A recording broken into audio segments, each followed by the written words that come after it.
नमस्कार. केमिस्ट्रीचा paper solve कसा करायचा आहे, त्याचे मॉडेल आन्सर, क्वेश्चन पेपर मध्ये जे क्वेश्चन्स दिलेले असतात, मग 1 मार्क 2 मार्क 3 आणि 4 मार्कचे त्याचे मॉडेल आन्सर कसे असतात, त्याचा हा व्हिडिओ इथं बनवतोय.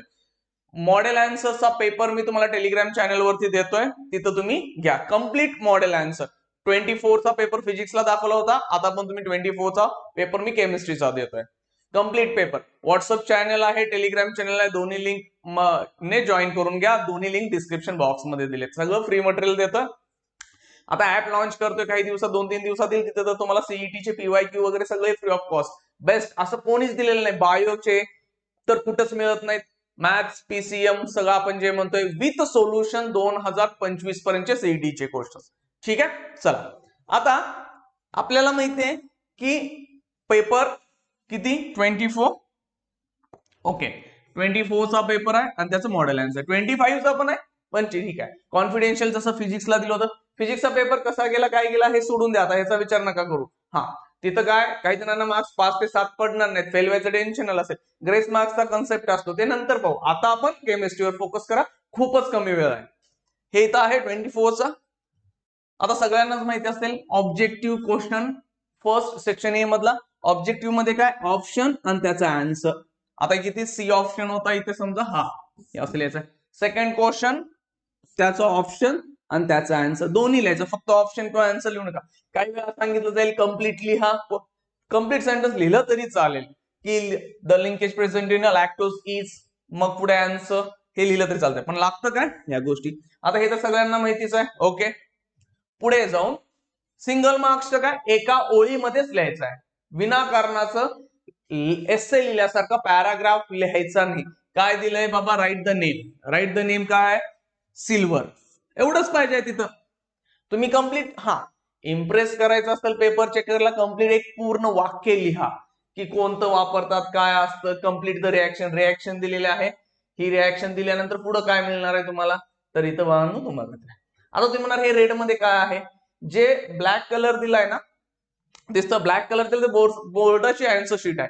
केमिस्ट्रीमध्ये काय असतं, सिल्वर बाबा शब्दात लिहितील, कोण सिम्बॉल येणार किंवा आणखीन दुसरं काहीतरी नाव असतं, सिल्वर नॅनो पार्टिकल्स म्हणून. तर जे चेकर असतात, हे माझे एक मित्र चेकर आहे, चेक करतात ते पेपर. मी फिजिक्सचे बोर्डचे पेपर चेक करतो, हा माझा मित्र आहे की ते बाबा केमिस्ट्री चेक करतात. तर ते काय लिहितात, पुढे आणखीन काय म्हणू शकतात. आता बोर्डाकडून एकच शब्द दिलाय, तर त्याचे वेगवेगळे आणखीन 2 शब्द आहेत, ते त्यांनी लिहिलं. ह्या 3 पैकी काही येऊ दे, मार्क दिला जाईल. सिमिलरली बघा इकडे पण आहे असं. केमिस्ट्रीच्या रिएक्शन थोड्याशा मागं पुढे वेगवेगळी नावं असतात, त्यामुळे जितकी नावं असतील ते दिले जातात. बोर्डाकडून एखादा शब्द येतो, पण हे 1 मार्कांचे आहेत. पहिला दुसरा तिसरा इथं आन्सर्स दिलेत, हे बघून घ्या. कम्प्लीट आन्सर शीट तुम्हाला मी देतोय. व्हॉट्सअप चॅनल टेलिग्राम चॅनल मी सांगितलंय, जॉईन करा. ठीक आहे. सेक्शन बी किती 2 मार्कांचा आहे, डिराइव्ह अँड एक्सप्रेशन. आता 2 मार्कांचं एक्सप्रेशन आहे, तर तिथं काय तुम्हाला 2 पानं लिहायचे आहेत का, नाही. एक्सप्रेशन कशाचं मागितलंय बघा, हे वर्क डनचं असेल. आता तुम्ही म्हणा थर्मोडायनामिक्स फिजिक्स मधला आणि केमिस्ट्री मधला हे वर्क डन उलटा असतो obviously. On the system, by the system वगैरे सगळे कॉन्सेप्ट आहेत ना, तिथं हे एक्झॅक्ट उलट लागेल. मग इथं 1 मार्क्स मॅक्सिमम. त्याचं पुढचं डेरिव्हेशन म्हणजे जे काय येणार आहे तिथं, सॉरी हाफ मार्क आहे. इथं हाफ हाफ, याला हाफ, याला हाफ आणि देन लास्ट हाफ. असे हाफ मार्क्सचे 4 पॉइंट पाहिजेत ह्या पूर्ण एक्सप्रेशन मध्ये, ते इथं दिलेले आहेत. बघून घ्या व्यवस्थित की बाबा सगळं लिहित बसलं पाहिजे. काही अंधश्रद्धा पसरल्यासारखं म्हणतात की सगळ्या डिटेल्स वगैरे लिहा, काही हरकत नाही, पण मेन जे पॉइंट आहेत, कुठले पॉइंट आहेत ते तुमच्या इथं पाहिजेत. मध्ये स्पेलिंग वगैरे मिस्टेक झाली, होऊ दे, काय फरक नाही पडत. लँग्वेजचे पेपर नाही आहेत, स्पेलिंग ग्रामर चुकतंय चुकू दे. फिजिक्स केमिस्ट्री बायोला असं काही मोठा फरक नाही पडत, काही वेळा स्पेलिंग चुकणार आहेत. सायन्स महत्वाचं आहे ना, की तुम्ही रिएक्शन्स मध्ये काय लिहिताय, डेरिव्हेशन्स मध्ये काय लिहिताय, हे महत्वाचं आहे.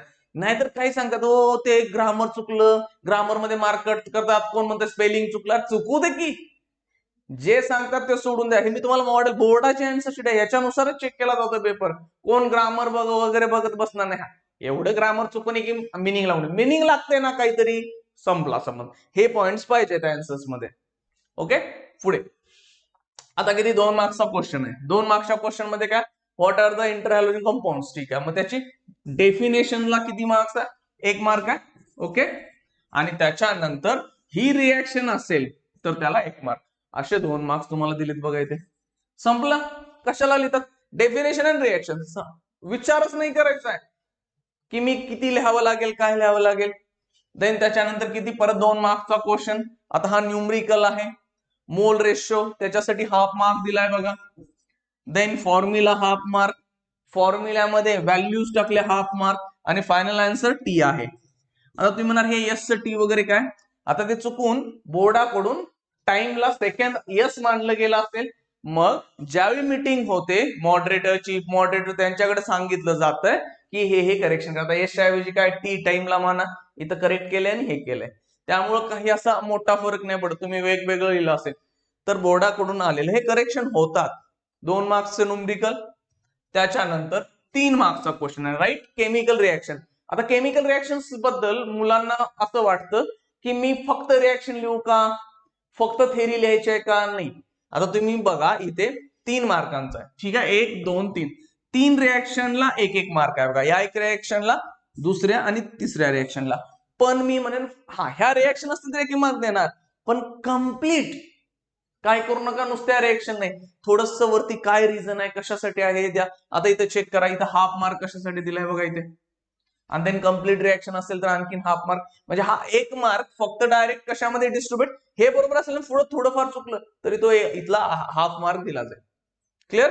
इथं मॉडरेटर, चीफ मॉडरेटरनी सांगितलेलं असतं, 3 लोक चेक करतात. मग तुम्ही त्याला एक्झामिनर म्हणाल, मॉडरेटर आणि मग चीफ मॉडरेटर असे असतात. ओके.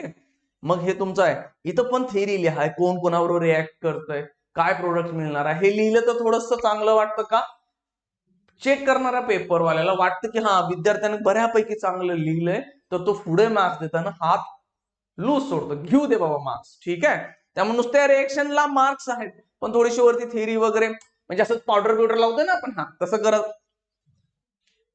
पुढं. हा 3 मार्क्सचा क्वेश्चन आहे. आता हे नॉर्मली असतात identify A B C.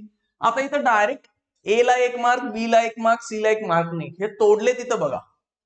6 point मध्ये तोडले. 6 पार्ट होतात ना, समजा हा एक फर्स्ट पार्ट, हा सेकंड ए काढा, हा देन इकडं थर्ड, देन हा फोर्थ, फिफ्थ आणि हा सिक्स्थ, सॉरी हा फिफ्थ आणि इथं सिक्स्थ लागेल. मग हे तुमचे हाफ मार्क्सचे 6 पार्ट तोडले. जितके पार्ट बरोबर असतील त्याला हाफ हाफ मार्क दिले जातात. Half into 6 3 marks. हे वन ऑफ द इझी असतं. एक सिंपल रिएक्शन मोठ्यात म्हणणार तुला सिंपल वाटायला लागले, मला केमिस्ट्री काय लय येत नाही सोडा, मला फिजिकल केमिस्ट्री होतोय, पण बऱ्यापैकी तुम्हाला हे ऑलरेडी प्रॅक्टिस झालेलं असतं. सीईटी जेडब्ल्यू नीट मध्ये सोडवलंयच क्वेश्चन हे. मग इथे तुमचे तोडले जाईल रिएक्शन आणि त्याच्यामध्ये येतील. ओके. पुढे देन किती मार्क्सचा, 4 मार्क्सचा क्वेश्चन आहे लास्ट सेक्शन डी मध्ये. इथं extensive and intensive property, isobaric and adiabatic process, what are enzymes and write the atomic number of element वगैरे दिलाय. मग आता काय, एक्सटेन्सिव्ह अँड इंटेन्सिव्ह प्रॉपर्टी मध्ये correct definition of extensive and intensive half half mark आहे. 1 mark दिला याला, पण त्यामध्ये पण डिवाइड केलंय हाफ हाफ मार्क मध्ये. इथं परत ह्यांची definition half half mark, then इथं करेक्ट डेफिनेशन 1 मार्क, आणि देन ॲटॉमिक नंबर, असे पार्ट तोडले आणि 4 मार्क्स दिले. त्यामुळे तुम्हाला विचारलंय काय हे बघून घ्या.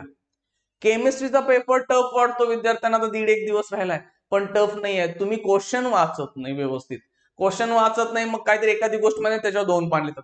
फिजिक्सला मी तुम्हाला ऑलरेडी इम्पॉर्टंट क्वेश्चन दिले ते बघा, तेच पेपरला आले, लिहायचे कसं सांगितलेले, तसे मेसेज पण आले की विद्यार्थी त्याचा फायदा होतोय. सो हा पूर्ण पेपर मी मॉडेल आन्सर तुम्हाला देतोय ग्रुप वरती, तिथून घ्या आणि तुम्ही व्यवस्थित बघून घ्या की बाबा कसा पेपर लिहायचा असतोय. 15-20 मिनिटं ऍटलीस्ट त्या पेपरवरती घालवा, तुमचं काम खूप सोपं होईल. लिहायचं किती असतं आणि कोणत्या गोष्टीवर फोकस करायचं हे समजेल. ठीक आहे, चला थँक्यू आणि best of luck and best of work.